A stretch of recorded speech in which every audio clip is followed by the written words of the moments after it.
Do you have bad cholesterol and like BMWs? Same. Fuck.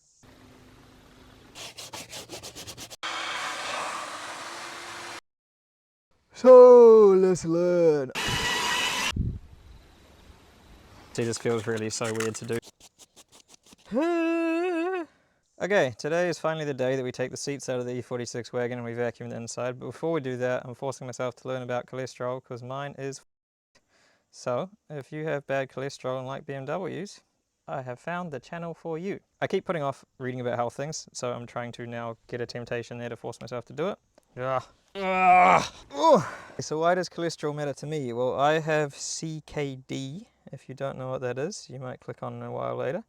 But that puts me at higher risk of having a heart attack or a stroke later on in life. So ideally I should have cholesterol very good, but mine is bad. So I just figured out how to screen share. I basically just jumped on the Healthify NZ website and I'm reading their breakdown of cholesterol tests.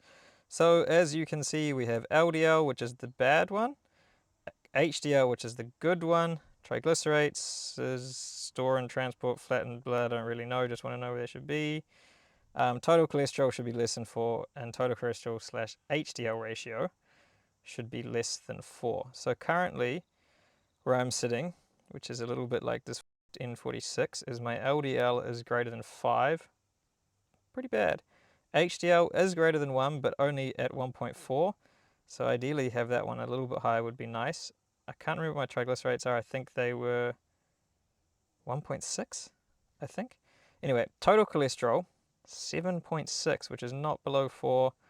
And total cholesterol ratio was a 5.3, I think, which is crap. So basically, that's what I'm facing. We need to get LDL down, hopefully HDL up, and that kind of makes sense, the numbers. So if you've ever had a cholesterol test and you don't know, just chuck this in on Google and be an idiot like me. Harvard Health, that sounds smart. Let's look at that one.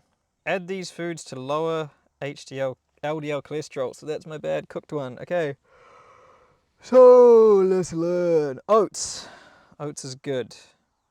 Barley and other whole grains, good. Beans is good. Eggplant, good.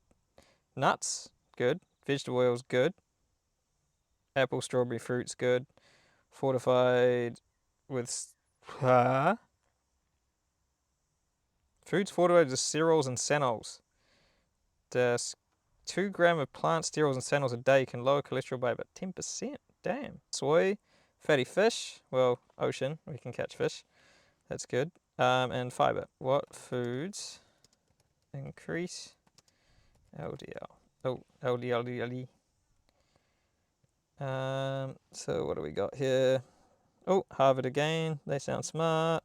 Limit yourself to the recommended 3-ounce protein size and stick to leaner cuts like sirloin. That's right. Pork loin, fillet. Don't know what that is. Better yet, replace meat with proteins that are lower in saturated fat and cholesterol like skinless chicken, turkey breast, fish or beans. Okay, so dry yuck meat or fish. Foods, I don't eat fried foods. If you eat fried foods, it's also kind of obvious. Processed meats, not so much. Baked goods.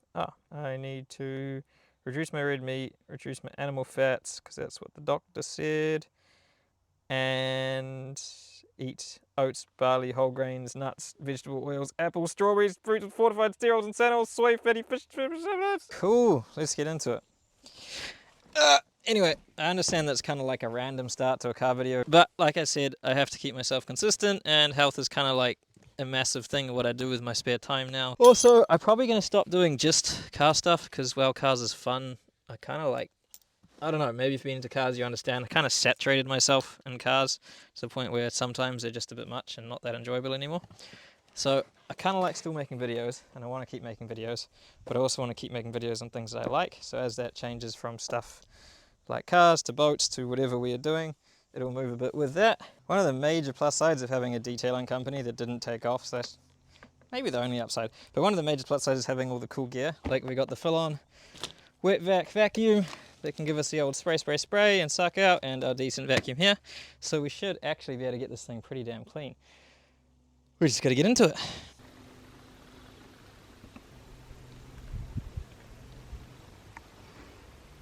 Yummy.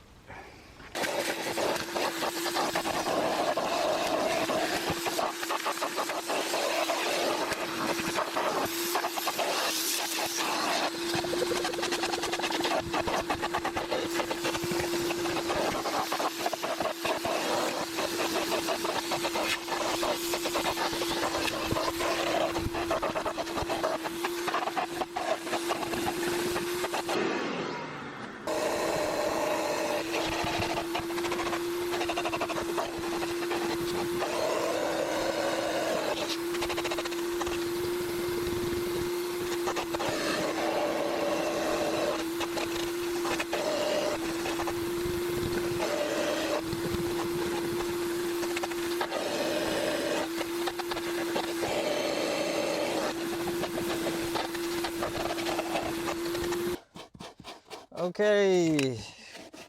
Cholesterol pop quiz for me and you if you care. Good for cholesterol.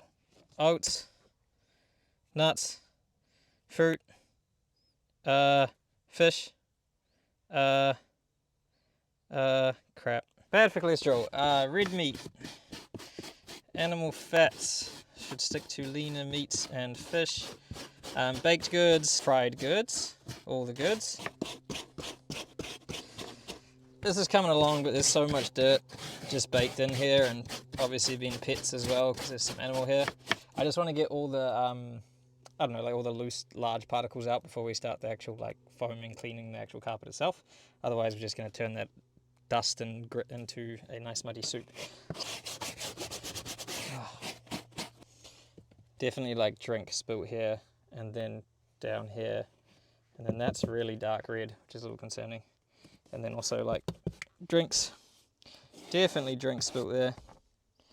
But up in here where it's like not had much damage, the carpet still looks really good. So I'm hoping if we can get this to look like that, be pretty happy. I think at the start I said, I think I said KCD instead of CKD. But if you're wondering why the change on health stuff, if you've been watching the YouTube channel and you don't know me personally, the main reason with health stuff and why the cholesterol stuff matters is I have chronic kidney disease. So eventually that will become quite a high risk factor for me having that condition, that my cardiovascular health will likely suffer in the long term. So once I'm at the age of like, I don't know, 60s hopefully, all's gone well kidney wise, I'll still be at a really high risk or higher risk category for heart attacks, etc., strokes. So that's why cholesterol and getting it right is good, and also why having like slightly high / really high cholesterol at this point in time is not a great risk factor. So hence why I'm trying to get it down, and also hence why I'm trying to change a little bit what I'm doing with the videos and the channel just to align with what I feel like doing now versus what I wanted to do before my health recently scared the crap out of me. So if you didn't know me personally, you probably already knew that. If you didn't and you watched the videos, thank you for watching. Hope you still like watching them, but that gets you up to speed. And if you know me personally and this is how you're finding out, sorry, I probably just haven't got around to telling everyone. So that's looking a whole lot better just from the vacuum and the brush, starting to look at a point where the stains are looking worse than the dirt. So just hitting all the gnarly stains in that with some citrus cleaner now on the harsh bits. And then it's wet back time. Swear that one's blood.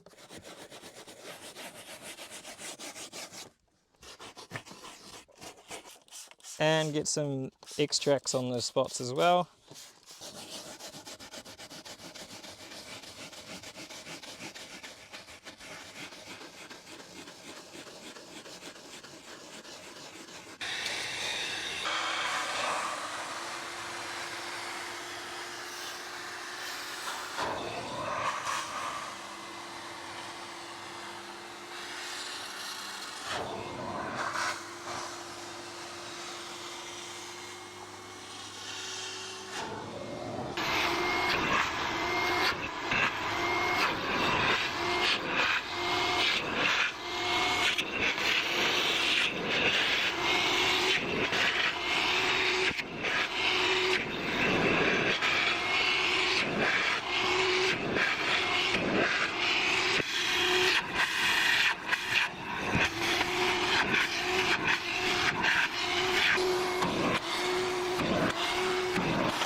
I'm forcing myself to read more before I jump into the seats. We've got trying this, so I don't know if you've done this before.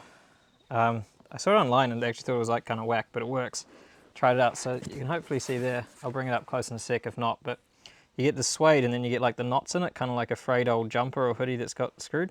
So the driver's seat has been torn or whatever, but some of the passenger seats actually are right, and then these seats I got for replacements, they're pretty good, but they got a lot of that sort of knotting and buggeredness in the suede. So the game plan here is to try, basically, honestly this feels really so weird to do, but it does work. I saw this, I literally, you know, Obsessed Garage, anyway, that dude was doing it, and I was like, well, if he's brave enough to do it, he's pretty particular, so it must be fine. You kind of just brush like that, and it removes the knots out of the suede. But I also got a few different grits, because this is pretty bad, so I was using a higher grit to get rid of the big chunks. But then this is like a 400 grit, so I'm just going to try this. And it does seem to work for actually giving it a better finish. Also got like a, literally grabbed every grit we had. I think this is a 240. What I'll do is I start with the rough stuff, try pull off the big chunks, and then as it pulls up, go down the grits, just like sanding, I guess, and see if we can get this to look good. I'll come to a close-up of that there. Which ones are bad is the red meats and the baking and all the nice stuff, basically. Fish, fiber, soy, nuts, fruit, citrus, oats, barley, whole grains, beans. I got it. So you see how that thing looks like hairy and just dead? That's what I thought it was, so I was going to replace them. When you get this and just kind of, like, I wouldn't go this gruff on a car seat, like this grit on a car seat that was good. See how it just kind of pulls the bobbles out of the suede.